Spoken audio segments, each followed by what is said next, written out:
O pensamento de Frantz Fanon é o tema do Ilustríssima Conversa dessa semana. Fanon, um psiquiatra martinicano morto em 61, se tornou célebre por suas análises do sofrimento psíquico causado pelo racismo e foi um dos mais importantes intelectuais das lutas pela independência dos países da África nos anos 50. Para discutir a obra do Fanon, que vem sendo redescoberta nos últimos anos, eu recebo o Davidson Faustino, professor da Universidade Federal de São Paulo, em Santos, e autor do livro Frantz Fanon e as Encruzilhadas, Teoria Política e Subjetividade, que acaba de sair pelo UBU. Na conversa que a gente teve, o Davidson explica os fundamentos da crítica de Fanon ao racismo e à racialização. Fanon defende que o branco cria o negro e, para sustentar o projeto de exploração colonial, nega a ele o reconhecimento como sujeito. Ao fazer isso, diz o Fanon, o branco também constrói uma prisão para si, mas de toda forma passa a projetar uma ideia de representar o que é universal, enquanto os grupos racializados são vistos como portadores de identidades específicas. A gente falou sobre a atualidade de Fanon nos debates de hoje sobre branquitude e também sobre como o autor pode ajudar a pensar a questão do identitarismo, ou a afirmação de grupos marginalizados que acaba resvalando para a exclusão de quem é diferente. Para o Davidson, a obra do Fanon ensina que, antes de mais nada, os brancos também são identitários e que é preciso questionar esse identitarismo, e nunca esquecer que, sem fazer isso, criticar os limites dos movimentos negros pode direcionar as armas para quem está perdendo a batalha. Eu sou Eduardo Sombini e este é a Ilustríssima Conversa.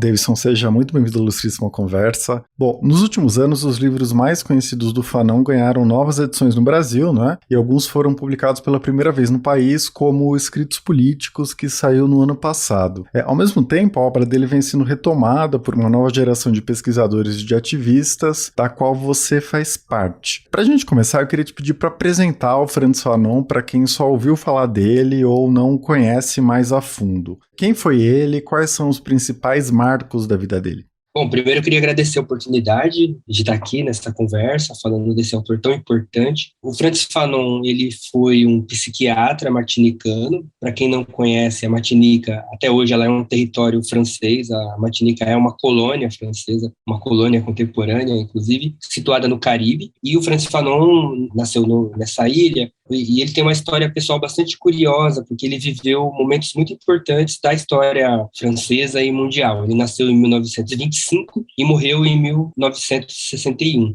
E, portanto, ele acompanhou e participou da Segunda Guerra. Durante a Segunda Guerra, ele era adolescente, jovenzinho, e a França foi ocupada pela Alemanha, e a França mobilizou todas as suas colônias para defender o território francês, e o Fanon, como um jovem estudante do colegial, do liceu, ele se alistou às tropas rebeldes francesas. Rebelde porque a França, apesar de ter sido invadida pela Alemanha, houve um acordo entre o governo francês e o governo alemão, mas uma parte da população francesa discordou desse acordo, e então o Fanon ele se alistou num tipo de exército rebelde, cujo principal foco desse exército era lutar contra o avanço do nazismo no interior da França, né? Então o Fanon se engajou desde muito cedo na luta contra o nazismo, contra o fascismo, e foi para a França para defender a França, né, dessa ocupação, mas também para defender ideais mais amplos, democráticos, né? E nesse processo ele teve uma surpresa muito desagradável, porque embora ele crescesse ouvindo que todos os martinicanos eram franceses, então, portanto, ele se sentia um francês, ele descobre ao chegar no continente europeu que ele não era visto como francês aos olhos dos franceses metropolitanos, porque ele era negro. Ele descobre uma certa racialização da nacionalidade à medida em que ele sai da Martinica e visita o território francês. Isso foi muito impactante para ele, foi assustador. Mas eu estou citando esse exemplo da vida dele porque é interessante, porque o Fanon escreve uma carta para um amigo dele bastante decepcionado assim, com o tratamento dos franceses aos soldados negros, e aí não havia só martinicanos, havia malinenses, havia senegaleses, e eles eram tratados de uma forma muito desigual no interior do exército, né? E o Fanon escreve uma carta a um amigo martinicano, reclamando desse tratamento, e o amigo Fanon responde a carta dizendo, bom, então deixa esses brancos aí se matarem entre si e sai fora. Eles não merecem o nosso sangue, né? E aí o Fanon responde a carta dizendo, não, mas é contra o fascismo. Há algo maior aqui, né? Há uma ameaça à liberdade.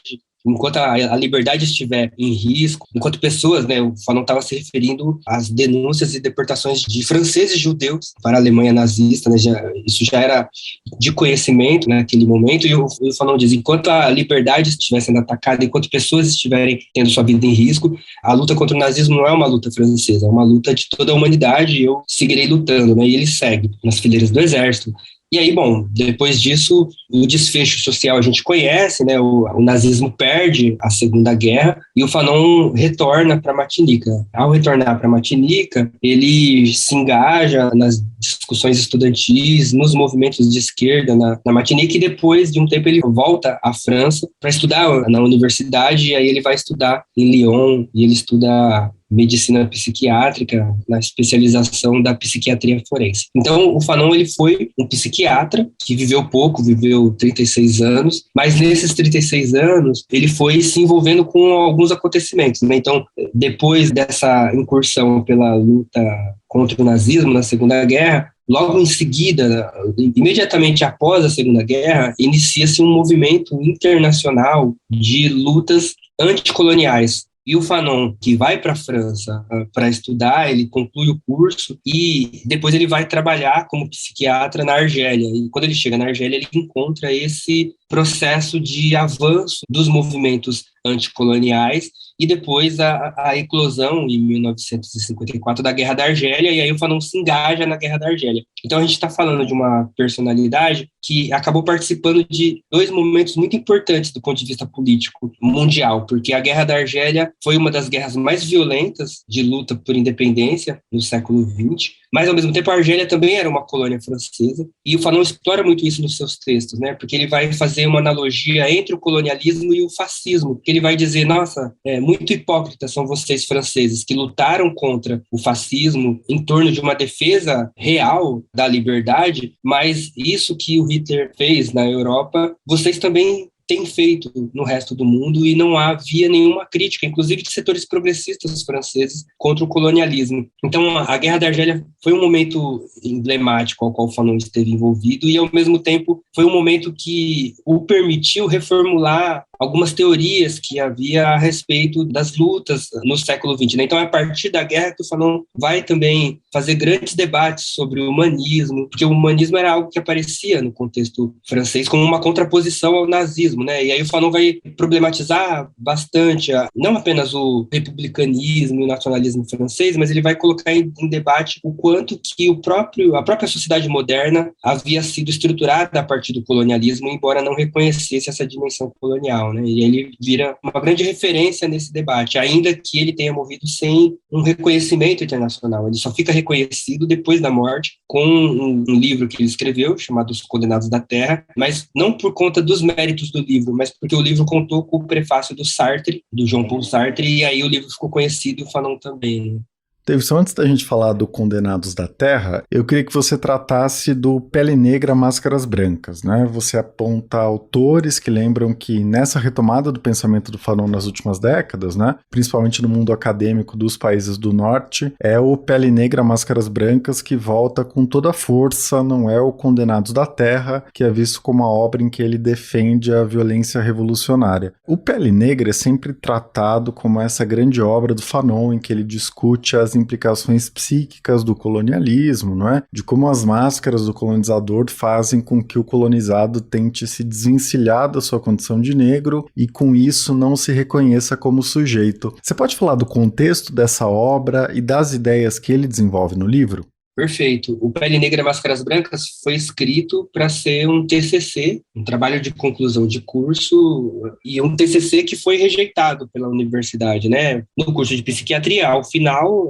todo estudante deve apresentar algo que na França, da época, se chamava de tese de exercício, e ele elaborou esse texto como um TCC, né? O título original era Ensaio sobre a Desalienação do Negro, e aí ele, como psiquiatra, buscava fazer, abre aspas, uma análise psicológica dos efeitos do colonialismo. E nesse livro ele discorre, né, sobre o dilema, sobre o processo de constituição da subjetividade numa sociedade pautada pelo racismo e pela racialização. E aí ele faz isso dialogando com estudos tanto da psicanálise quanto da filosofia, mas o objetivo dele é pensar os efeitos subjetivos do racismo. É curioso, em primeiro lugar, saber da recepção desse texto, né? Por exemplo, quando ele apresenta o texto para o orientador o encoraja a descartar o texto, porque o texto foi considerado inapropriado para uma faculdade de medicina, para um curso de psiquiatria. E aí ele foi solicitado a ele que ele escrevesse um outro estudo, e aí ele escreve um outro estudo com uma discussão onde o racismo desaparece no estudo, e ele vai discutir a relação entre transtornos neurodegenerativos e a produção de loucura, né? E aí é um estudo que também é muito interessante, mas onde o racismo não é o elemento que está no eixo. E isso já diz muito. E você acha que essa ideia do trabalho não ser científico o suficiente está relacionada com o racismo? O racismo não era visto como um problema científico, por isso o trabalho foi rejeitado? Eu acho que tem duas coisas, né? De um lado, a própria psiquiatria sempre foi estruturada por um biologicismo. Então, do ponto de vista de um modelo biomédico de saúde, há uma dificuldade em reconhecer as relações sociais do processo de adoecimento, né? Então, a própria discussão sobre algo que é do âmbito social, isso por si só já é um problema em algumas áreas pautadas por esse modelo biomédico de saúde. Mas, em segundo lugar, o racismo, porque a sociedade francesa, ela é pautada por uma noção de identidade nacional que se vangloria de um certo universalismo, a ideia da república em que todos são iguais. E isso pressupôs, em alguns momentos, uma noção bastante hegemônica de que o racismo era um problema para os Estados Unidos. Mesmo autores que reconheciam o racismo, eles identificavam o racismo nos Estados Unidos, mas não na sociedade francesa. Então, falar do racismo até hoje é um tabu na França. Nas ciências sociais, por exemplo, grandes teóricos se propõem a discutir contradições sociais sem tocar nesse aspecto relacionado ao racismo. Então, isso resultou também num certo enrijecimento da percepção em relação ao quanto que as desigualdades raciais elas estão presentes na sociedade francesa. Isso tem a ver com a rejeição do livro pelo orientador, mas tem a ver com a recepção do livro depois dele publicado, porque o TCC foi rejeitado, ele foi escrito em 1951. Mas em 1952 o Fanon consegue publicar o livro, e ainda assim o livro não circula, ele não faz eco na França, né? A gente só vai conhecer, o livro só vai ser intensamente discutido no final do século XX, com a retomada pós-estruturalista do Fanon, a partir do pensamento pós-colonial, né? Então é curioso o silêncio a respeito desse livro, ele diz muito sobre a sociedade francesa, mas também sobre a percepção de uma intelectualidade crítica a respeito da importância do racismo como um elemento que compõe as relações de produção capitalistas, inclusive, né? Há uma ignorância em relação a esse ponto, eu acho que isso ajuda a explicar o silêncio a respeito do livro. Bom, e tem uma parte do livro que eu achei interessantíssima, né? Quando você apresenta a interpretação do Fanon sobre a racialização e o racismo no Pele Negra, Máscaras Brancas. Você ressalta a importância de que, para ele, é o branco que cria o negro, né? Mas que ao criar o negro como uma categoria, uma raça, né? Como não europeu, o branco também se aprisiona em um ideal de brancura que é limitante e também traz amarras. Eu fiquei pensando nos debates de hoje sobre branquitude, né? Esse conceito que aparece muito no debate antirracista e aponta que os brancos precisam reconhecer que foram eles que criaram o problema, não é? E que precisam ser parte da sua superação. Você pode falar sobre como o Fanon está pensando essa invenção do racismo pelos brancos e como essa discussão aparece no livro? Porque hoje ela é muito atual, né? É bastante impressionante ver que lá nos anos 50 ele já tinha uma formulação teórica muito sólida sobre isso. Eu entendo que esse tema é um dos mais interessantes nos escritos do Frantz Fanon e, de certa forma, o Pele Negra foi um livro de referência para essa discussão, embora o Fanon não tenha sido o primeiro, né? O Webb Du Bois, lá no começo do século XX, já falava da branquitude, ele já fazia um debate sobre o que ele chamava de um salário simbólico da branquitude, inclusive o Du Bois olhando para os Estados Unidos segregado e do quanto que ele alertava para uma perda para o branco da sua humanidade nesse processo de racialização. Mas o Fanon, ele eleva o debate a um outro nível, e também é bastante curioso que o Fanon escreve o livro em 51, mas em 54, aqui no Brasil, o Guerreiro Ramos também está falando de branquitude, ele também vai falar da patologia do branco, em termos muito parecidos com o Fanon, né? Então, de certa forma, esses três autores estão na gênese do que hoje é considerado os estudos sobre branquitude, e a gente tem grandes nomes, a Priscila, a Lia Schuckmann, o Lourenço Cardoso, mas esses três autores estão na base. E aí tem algo que o Fanon traz, que é bastante atual, que é a temática da racialização, porque, de certa forma, ele diferencia o racismo da racialização, embora ele apresente esses elementos como formas de exclusão complementares, porque o racismo, ele pressupõe uma noção de inferiorização. Primeiro, ele pressupõe a suposição de que há raças, e depois ele cria uma certa hierarquia entre esses grupos tidos como raciais. Mas a racialização, ela parte do racismo, mas ela não pressupõe necessariamente uma hierarquia. A racialização, ela pode, inclusive, inverter as hierarquias, mas ela ainda aprisiona os grupos em determinadas características supostamente inatas, né? Então, a gente achar que todo japonês é inteligente, por exemplo, é uma racialização, ainda que ela seja valorativa, ainda que ela tenda a atribuir um certo prestígio a essa noção, mas ela pega uma característica que é humana e cola em um certo grupo e passa a ver todo o indivíduo do grupo a partir daquela característica.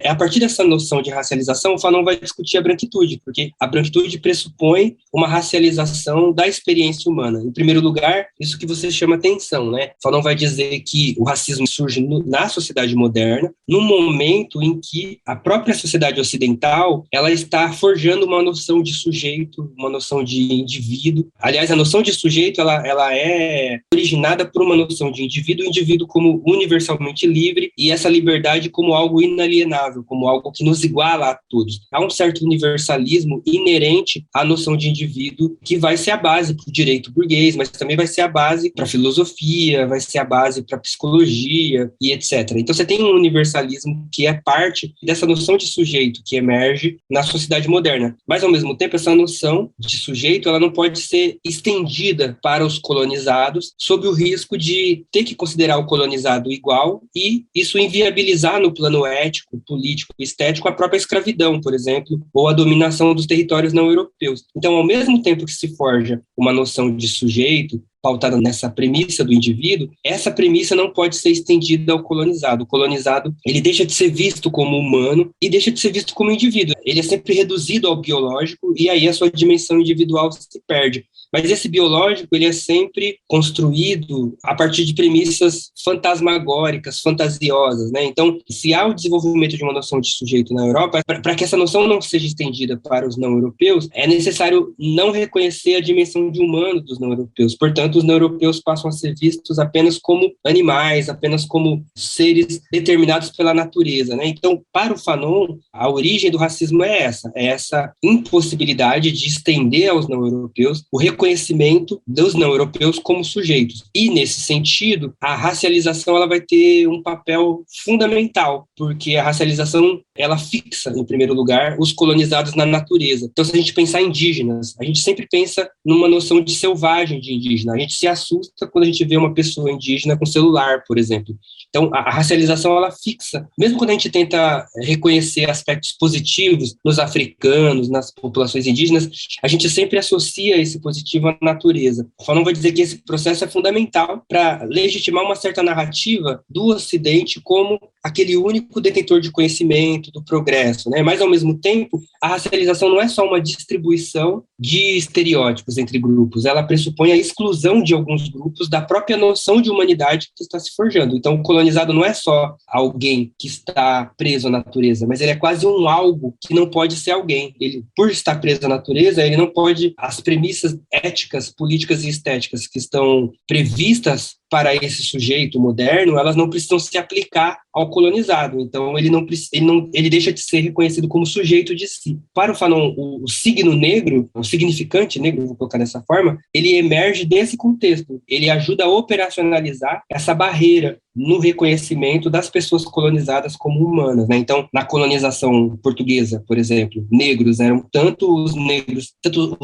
africanos quanto os indígenas. Os indígenas eram chamados de negros da da terra, e os africanos eram chamados de negro da Guiné. Mas em ambos os casos, há a impossibilidade de reconhecer essas pessoas como sujeitos, uma vez que elas seriam determinadas pela natureza. Então, no primeiro momento, a racialização ela cola o colonizado na natureza. Mas, ao mesmo tempo, o Fanon vai dizer, ao colar o colonizado na natureza, a racialização ela cobra um preço para esse sujeito colonial, porque se o europeu é o único a ser visto como colonial e, ao mesmo tempo, o europeu cria um negro para viabilizar a colonização, ao criar um negro, o europeu cria o branco. Ao criar um negro, o branco cria a si próprio enquanto branco. Mas há um problema aqui, porque se o negro é isso e aquilo, o branco passa a ser visto como oposição àquilo que é identificado no negro. Em contrapartida, essa racialização ela acaba resultando numa racialização não só do negro, mas do branco, porque tudo aquilo que a Europa não reconhece em si, por exemplo, a natureza, por exemplo, a selvageria, por exemplo, a violência, ela só passa a ser reconhecida no colonizado.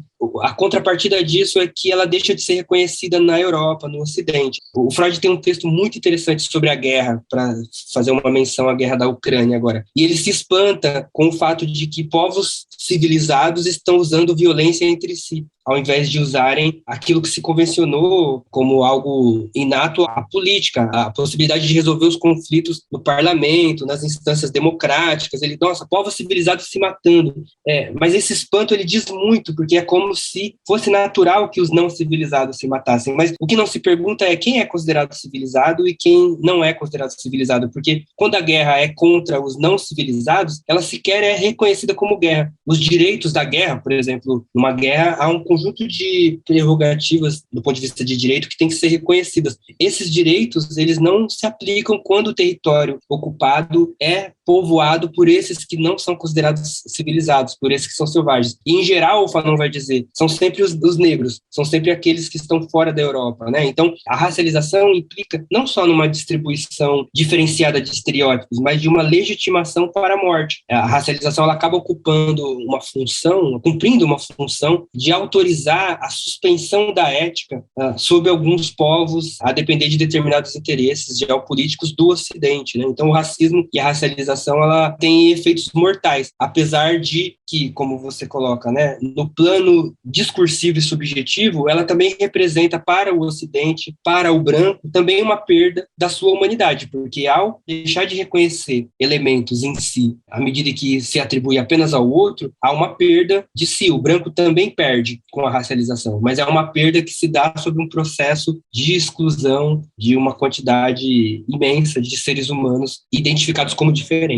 Sim, com certeza. Chamou muito a minha atenção essa discussão que você traz da, digamos, neurose branca no Fanon, né?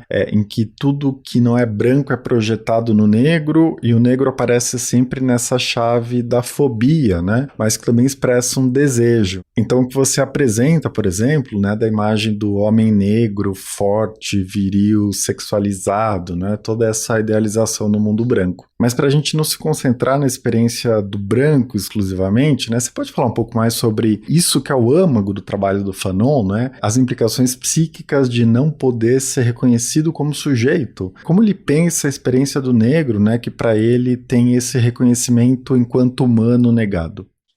Acho que são duas coisas, né? Por um lado, do ponto de vista dos estudos sobre relações raciais, é sempre o outro que se estuda, né? Então, há muito mais estudos sobre o negro do que sobre o branco, e há uma certa invisibilidade do branco enquanto grupo racial. É como se o branco fosse universal, né? E isso faz com que a maioria dos estudos foquem os negros, né? É muito recente ainda os estudos sobre o branco. Mas, por outro lado, o Fanon vai explorar bastante o que ele chama dos efeitos subjetivos do racismo, porque, para ele está dialogando com diversas teorias psicológicas, desde a psicanálise até a fenomenologia existencial, que partem do pressuposto de que a constituição da subjetividade ela é relacional. Então, desde a infância, desde o momento que passamos a existir na barriga das nossas mães, a nossa constituição depende da interação que a gente tem com o mundo exterior. Mas o que o Fanon vai chamar a atenção é que, numa sociedade racista, essa interação ela é atravessada pelo racismo. Então, é comum, por exemplo, quando uma criança está sendo gestada se essa criança é fruto de uma relação interracial, em geral, há uma aposta em relação a como vai ser esse cabelo, se o cabelo vai ser mais crespo ou menos crespo, porque o cabelo crespo é visto como ruim, se esse nariz vai ser mais largo ou menos largo, porque o nariz largo é visto como feio. É interessante pensar como que, desde antes de nascer, o racismo ele vai moldando a relação da sociedade, onde se inclui a família, essa criança interracial, para pegar esse exemplo, né? Há estudos, os estudos da Lia Schuckman são muito interessantes, porque ela vai mostrando o quanto que há uma tendência a uma distribuição desigual do afeto no interior das famílias, por exemplo, de famílias interraciais, em relação às crianças negras e às crianças brancas, né? Isso se reproduz na escola, por exemplo, os estudos da professora Eliane Cavaleiro vão mostrar que os estereótipos raciais, eles vão, por uma série de razões que passam da construção do livro didático até a formação das professoras, das cuidadoras, há uma tendência a tratar as crianças diferente, ainda que isso seja irrefletido, ainda que isso não seja pautado por uma má intenção, mas há uma tendência, uma certa distribuição desigual do afeto, né? Então, o Fanon ele vai explorar bastante essa discussão para pensar o quanto que essa distribuição desigual ela impacta na constituição da subjetividade, uma vez que o eu depende essencialmente do afeto do outro. O Fanon usa o termo amor, ele está discutindo ali com a fenomenologia, ele está pensando no amor de uma forma mais ampla, né? O quanto que ser aceito pelo outro tem implicações diretas nas possibilidades e nas imagens que a gente faz sobre nós. Mas numa sociedade racista, essa criança, quando ela pegar o celular para brincar no YouTube, o algoritmo vai jogar para ela youtubers brancos, para programas infantis, por exemplo, ou os cartoons, os desenhos animados. Em geral, os heróis ou as pessoas ao qual se possa se identificar, né, são brancos, né? Em geral, há uma dificuldade de representatividade, né? E ela se reproduz depois na universidade, ela se reproduz nos locais de trabalho, nos espaços de valorização como um todo, né? Então isso, o Fanon vai explorar os efeitos disso, e para ele, os efeitos, eles são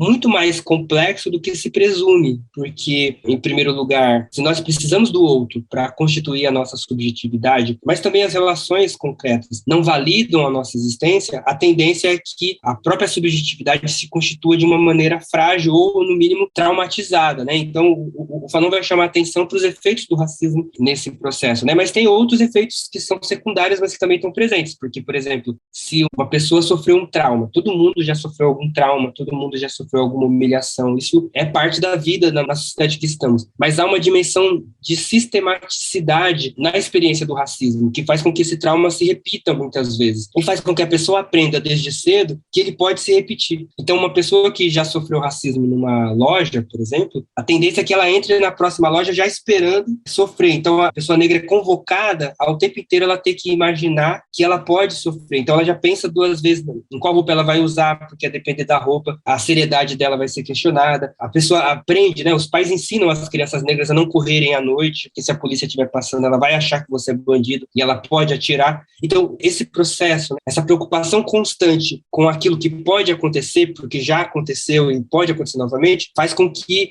o desenvolvimento psíquico fique mais reativo do que ativo, né? Então, o Fanon vai chamar a atenção para o quanto que a sistematicidade do racismo, ela vai atravessando a constituição da subjetividade de tal forma que a superação dos traumas passa a ser impossibilitada, porque você pode dizer para uma pessoa negra, não, mas espera, foi pontual, mas se ela superar de verdade e ela abaixar todas as guardas, ela pode morrer se a polícia estiver passando à noite e essa pessoa for um jovem negro e ele sair correndo sem se preocupar, sem olhar para o lado para saber quem está ali do lado, né? Então, isso coloca uma complexidade que, para o Fanon, precisa ser pensada do ponto de vista da sociedade, mas também do ponto de vista da saúde mental, porque ela tem impactos para o sofrimento psíquico. Saber que seu filho adolescente pode não voltar quando ele vai para a escola, porque ele é negro e ele pode ser confundido com um bandido. E nessa sociedade que se diz que bandido bom é bandido morto, essa premissa só é aplicada a determinados tipos de bandidos, né? Cujo a cor é um dos elementos. Então, saber que seu filho pode não voltar traz consequências para a saúde mental. Num outro plano, né? É daqui que alguns autores vão falar de privilégio branco, por exemplo, porque ainda que o branco seja contrário ao racismo, e ainda que o branco, numa sociedade desigual como a nossa, o branco pode ser pobre, o branco pode ser uma mulher, o branco está sujeito a outros atravessamentos, mas do ponto de vista das relações raciais, a raça não se apresenta como uma barreira sistemática ao longo da vida, e isso é um privilégio. Não ter que pensar com que roupa vai participar da entrevista, ou com que tipo de roupa vai ter que dar aula, não ter que pensar se pode correr ou não, porque pode tomar um tiro, é um privilégio, ainda que seja um privilégio não desejado, né? Então, nesse sentido, o Fanon, ele convoca o branco também a tomar partido desse processo. Certo. Davidson, eu queria que a gente falasse agora de um outro tema que tem uma atualidade enorme, né? Assim como essa discussão sobre a branquitude na obra do Fanon, que é o debate em torno das identidades. O Fanon era um crítico da perspectiva da época de negritude, né? Que buscava valorizar a cultura negra e a origem africana. Isso é super interessante porque hoje o que se discute sobre política identitária, né? Que supera os negros, inclui as mulheres, LGBT+, etc., vem sendo muito criticado tanto pela direita, né? Porque tem setores da direita que negam que exista racismo ou que exista desigualdade de gênero, e também pela esquerda, né? Muita gente diz que ficar focando as identidades enfraquece a luta contra as desigualdades econômicas, sociais, contra o capitalismo, que é comum a todos os grupos e deveria ser a prioridade. Como o Fanon enxergava essa questão das identidades e como a forma como ele pensava nos ajuda a fazer essa discussão hoje? Perfeito. Aliás, eu venho defendendo, né, que a perspectiva fanoniana, ela nos traz grandes contribuições para esse debate. Eu acho que ela evita algumas falsas polêmicas e nos ajuda a se posicionar de uma forma menos tensa, inclusive, nessa discussão, né? Porque há uma discussão sobre a identidade que o Fanon toma partido de uma vertente filosófica que acredita que a identidade ela é sempre uma restrição. Quando eu me vejo como, sei lá, como brasileiro, eu deixo de me ver como boliviano, por exemplo. Eu fico bravo com os rumos do Brasil e, às vezes, não me solidarizo com o boliviano, que, às vezes, está sofrendo mais que o brasileiro, né? Então, a identidade nacional, por exemplo, ela é uma restrição da nossa percepção. Ela, de certa forma, nos coloca diante de referenciais inventados. Toda nação é uma comunidade imaginada, né, dizia o Benedict Anderson, e referenciais que nos fazem acreditar que somos diferentes de quem está fora daquela fronteira imaginada. Então isso acontece com a nação, isso acontece com a classe, de certa forma, isso acontece com os grupos raciais, isso acontece com o gênero, mas essa fronteira, embora ela seja imaginada, ela tem efeitos muito concretos na divisão, na distribuição de poder e na possibilidade de vida das pessoas. Então ela não pode ser ignorada, embora ela seja uma construção. A identidade racial, ela é uma construção do colonialismo, ela é uma construção do branco, né? O Fanon chama atenção o tempo inteiro para o fato de que é o branco que cria o negro. Então, para ele, não existe um negro em si. O ideal seria um mundo em que a gente não precisasse tocar nesse assunto. Não existe um negro essencial e muito menos uma negritude natural sobre o qual a gente possa retornar caso o racismo acabe. Para o Fanon, nós somos humanos, mas em algum momento o branco não reconheceu essa humanidade e diz, vocês são negros. Então, não apenas a negritude é uma diferença imaginada, como ela é imaginada pelo branco para negar direitos. Esse é um ponto importante para o Fanon. Então, ele acabou sendo conhecido posteriormente, talvez no final do século XX, como um crítico ferrenho da identidade e do identitarismo, porque o identitarismo toma a identidade como verdade e se posiciona na defesa irrestrita dela. Mas uma coisa que se esquece, muitas vezes, quando se mobiliza o Fanon, é que ele, antes de criticar, digamos, o identitarismo subversivo e o identitarismo insurgente, vamos pensar num movimento social que se organiza em torno da negritude, por exemplo, para defender os seus interesses numa sociedade racista. O Fanon, ele vai fazer críticas a essa defesa quando ela ignora o seu caráter histórico e ela se pauta por elementos raciais. Mas o Fanon vai dizer, esse identitarismo precisa ser criticado, porque a raça é uma comunidade imaginada. No entanto, antes de criticar o identitarismo negro, a principal tarefa é criticar o identitarismo branco, que está presente nas ciências sociais, na filosofia, na psicologia, na biologia, no jornalismo, nas religiões, que, embora não se paute necessariamente por uma defesa do branco, o branco não aparece nomeado, mas todas as vezes que se fala de humano, é do branco que está se falando. Por exemplo, a gente está tendo bombardeio na Etiópia, mas esse bombardeio não é notícia como o bombardeio na Ucrânia, ainda que não se compare a disputa, porque por detrás da disputa pela Ucrânia, a gente tem uma certa perda de hegemonia dos Estados Unidos e a Rússia buscando se firmar num outro bloco, né? Então é óbvio que a disputa na Ucrânia, ela merece atenção porque ela revela elementos que estão para além da Ucrânia. Mas não é só por isso que há uma comoção com o povo ucraniano, com as vítimas da guerra ucraniana, porque bombardeios de intensidade até maiores na África, na Ásia, ou mesmo na América do Sul, não tem o mesmo espaço, não tem a mesma comoção, não tem a mesma solidariedade que uma bomba que explode na Europa, né? Para o Fanon, isso é uma forma de identitarismo, que identifica o branco aquilo que é universal. desde o iluminismo, quando se fala em homem, quando se fala em humano, em geral é da Europa que está se referindo. E isso aparece na produção de conhecimento. A gente estuda as ciências sociais, na verdade a gente vai para estudar a história da Europa. A gente só estuda elementos que estão fora da Europa quando eles têm impacto diretos na Europa, mas ainda assim, por exemplo, a Guerra da Argélia, ela teve grandes consequências sobre o chamado Maio de 68, mas a gente não estuda a Guerra da Argélia para estudar o Maio de 68. Então, há um eurocentrismo na produção de conhecimento moderna que para o Fanon é um identitarismo branco, que ninguém questiona, porque ele não aparece como branco, ele aparece como universal, mas esse universal não é um universal de fato, ele é um falso universal que toma a particularidade europeia como universal, e a partir daí o branco não precisa nem aparecer como branco. É por isso que nos estudos sobre relações raciais, geralmente a gente estuda os indígenas, estuda os negros, no máximo o judeu, mas é o outro, o branco mesmo, ele não aparece nesse processo. Para o Fanon, isso é um identitarismo, só que é esse identitarismo que precisa ser questionado. Isso não significa que não seja necessário criticar também um certo essencialismo que permeia a formulação política e estética e, às vezes, ética de alguns movimentos antirracistas. Mas esse identitarismo, ele foi, em última instância, criado pelo branco. É que esses movimentos mobilizam esses mesmos termos para defender seus interesses. Então, é necessário criticar esse identitarismo negro, mas se a gente não critica antes o identitarismo branco, a gente só vai direcionar nossas armas para quem está perdendo, para quem está em desvantagem na disputa, né? Só que criticar o identitarismo branco é recolocar o debate sobre o que a gente considera universal e sobre qual o lugar desses outros, abre aspas, desses outros, naquilo que se considera universal, né? Então vamos falar de guerra, por que a gente só está falando da Ucrânia e não qualquer tema, da geopolítica contemporânea até a produção de conhecimento? Em geral, a Europa, quando não a Europa, os Estados Unidos ainda aparecem naquilo que se considera universal. Se a gente não questionar esse identitarismo, a gente só está fazendo militância em favor dele, sob a alcunha de ser anti-identitário. E isso traz consequências para as lutas progressistas, porque os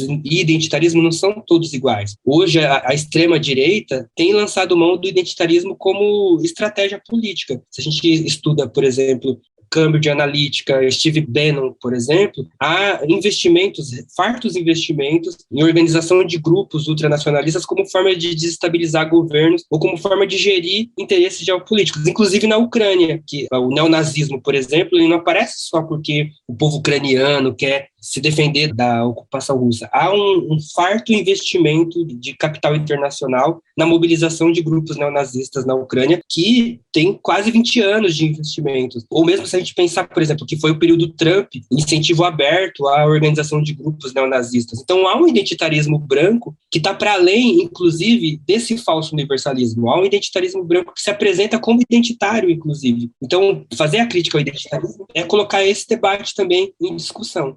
Bom, no livro você mostra essa crítica do Fanon à negritude, que idealiza um passado na África, né, e esses atributos da, entre aspas, essência negra, né, as manifestações culturais, a dança, a alegria, aquela coisa um tanto estereotipada do que seria esse passado. Mas no identitarismo branco, né, que tem o ápice nesses grupos de inclinação fascista, neonazista, aparece uma lógica parecida, né, de criar um passado fantasioso, nesse caso em que não tem nenhum tipo de cruzamento racial, né? Essa ideia da origem racialmente limpa, entre aspas, né?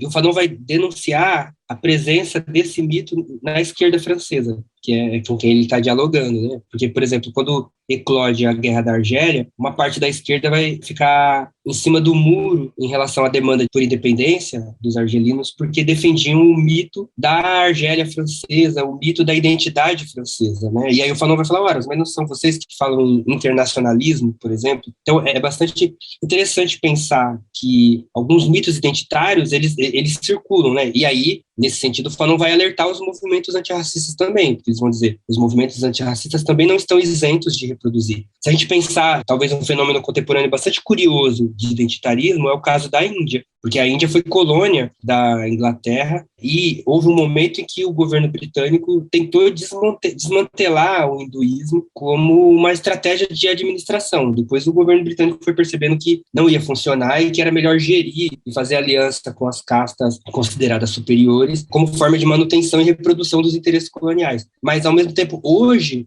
há uma mobilização do nacionalismo hindu a partir de um discurso excludente, a partir de uma noção de que, por exemplo, quem for muçulmano não é hindu de verdade, ainda que tenha nascido na Índia, ainda que, usar o termo liberal, ainda que pague os impostos, ainda que tenha todos os documentos, não é digno de merecer o acolhimento do Estado, porque não é considerado hindu de verdade, né? E essa frase é proferida pelo presidente, pelo Modi, por exemplo. Então o Fanon está alertando para os riscos do identitarismo, ele resultar em tentativas de proteção ou de visibilização ou de afirmação de grupos, mas uma proteção que se pauta pela exclusão de tudo que é diferente. E aí, nesse sentido, ele alerta a esquerda, mas ele também alerta os movimentos antirracistas, porque uma noção essencializada pode levar à exclusão no interior do próprio grupo negro, inclusive. Porque se eu acho que para ser negro de verdade tem que ter o cabelo Black Power, eu já excluo todas as outras pessoas negras que não partilham desse símbolo de resistência, né? Então, o Fanon está muito atento à presença dessa operação nos movimentos antirracistas, embora ele não opere essa crítica com uma falsa simetria, né? Ele não está equiparando o identitarismo branco com esse identitarismo negro, mas ele está dizendo que esse identitarismo negro também é um limite que precisa ser questionado para que a luta avance, para que se reconheça a diversidade no interior do grupo negro, para que se possa fazer alianças estratégicas com brancos antirracistas, para que se possa questionar a própria cultura a ponto de pensar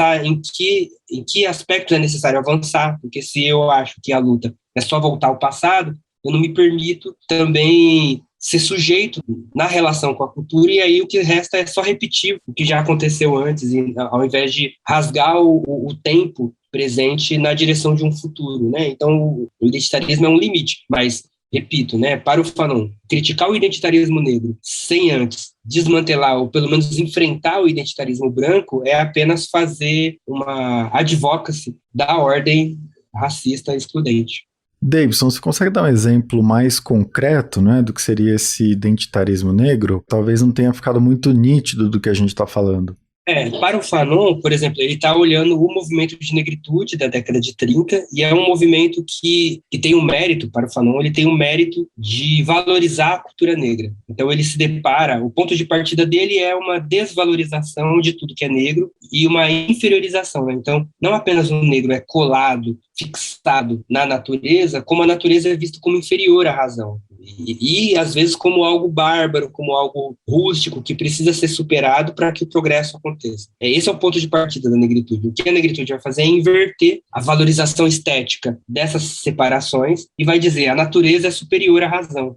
O movimento de negritude está lendo Nietzsche, está lendo a Escola de Frankfurt, está falando a razão instrumental levou a Europa à guerra, por exemplo. Agora, a África não, a África é na natureza, a África não rompeu com a natureza, então a África é superior, porque a África ainda está ligada ao selvagem, e o selvagem é, sim, aquilo que é superior. Então, o movimento de negritude, aos olhos do Fanon, ele inverte ética, política e esteticamente os termos do colonialismo e passa a valorizar o desvalorizado. O Fanon vai falar, isso é legal, porque isso retira o europeu desse lugar de universal que o identitarismo branco colocou. Mas tem um grave limite, ele não rompe com a racialização, ele não rompe com essa fixação do negro na natureza e com a fixação do branco na técnica, e isso é falso, porque a gente tem desenvolvimento tecnológico em todos os grupos humanos. Aliás, o desenvolvimento tecnológico europeu só foi possível mediante o contato dos europeus com povos não europeus, inclusive. Então, não basta só inverter e dizer que a emoção é superior à razão, se eu não rompo com essa noção que ignora a presença da razão nas culturas negras, nos povos não brancos, e que ignora a presença da emoção, do corpo, da libido na Europa. Tanto que a Europa precisou inventar a psicanálise para lidar com o seu distanciamento em relação aos seus desejos. Então, para o Fanon, quando um movimento propõe voltar à natureza, para ele é uma forma essencialista.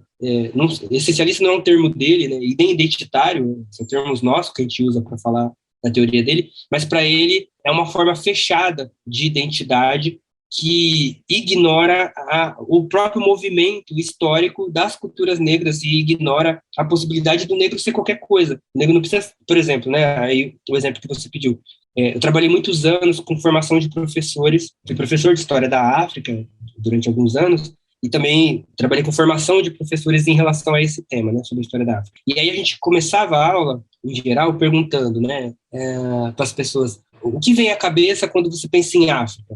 E, em geral, as pessoas traziam palavras horríveis, fome, miséria, morte, desgraça, doenças.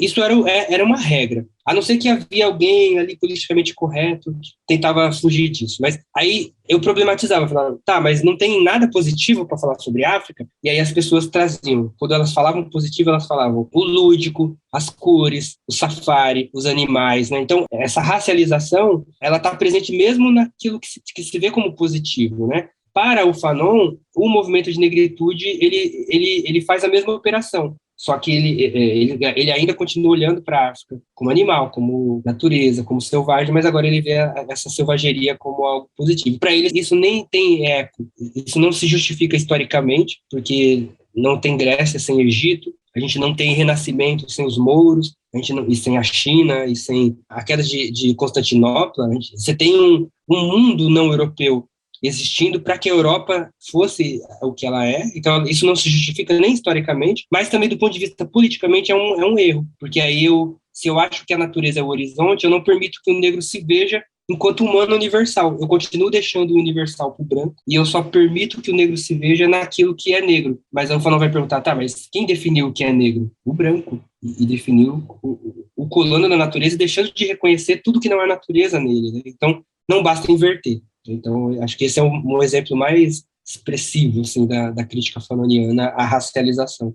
Davidson, a gente precisa encerrar, tem um monte de coisas que eu queria que a gente tivesse falado, mas é impossível, né, abordar tudo, ainda mais sobre um autor com pensamento tão rico como Fanon. Mas para a gente fechar, eu queria te pedir para fazer uma reflexão bem rápida, né, se isso for possível, sobre a retomada do pensamento do Fanon hoje. No prefácio do Escritos Políticos, né, a gente publicou uma versão condensada do texto, né, ilustríssima no ano passado. Você faz um alerta para os desafios de se fazer isso, né, porque o nosso contexto histórico é obviamente radicalmente diferente do que ele viveu. Que tipo de mediação você acha mais importante, né, a se fazer para ler e compreender o Fanon hoje? Resumidamente, o tempo e o espaço. Porque o tempo do Fanon era outro, né?